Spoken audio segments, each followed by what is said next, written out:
Сәлем достар, сіздермен бірге Ақмарал. Оңай әрі тез дайындалатын тамақ жасау керек болатын болса, міндетті түрде осы тамақты дайындаңыз. 7-ақ минуттың ішінде дайын болады.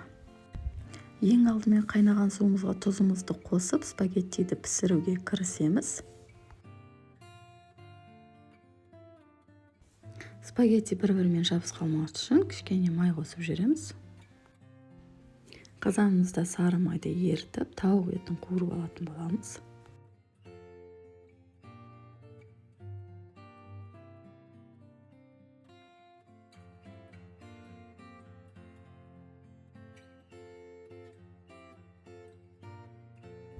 Тауық етіне тұзымызды қосып, спагетти пістау деген кезде 1 столовый ложка кетчуп қосамыз.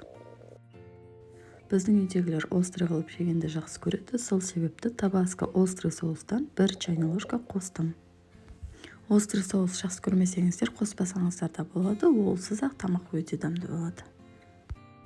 Үйдегі бар приправаны алып тауық етіне қосамыз.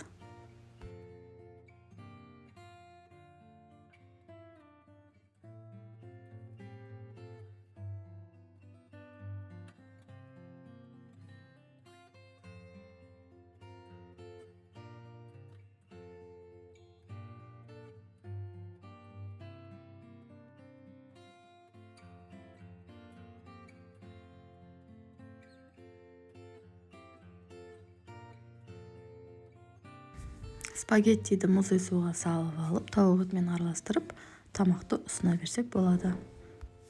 Достар, менің каналыма тіркеліп алуды ұмытпаңыздар. Менің каналымда оңай әрі дәмді тамақтардың неше түрлі рецептері бар.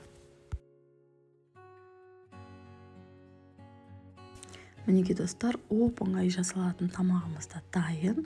Сіздер де міндетті түрде жасап көріңіздер, өте дәмді шығады. Астарыңыз дәмді болсын.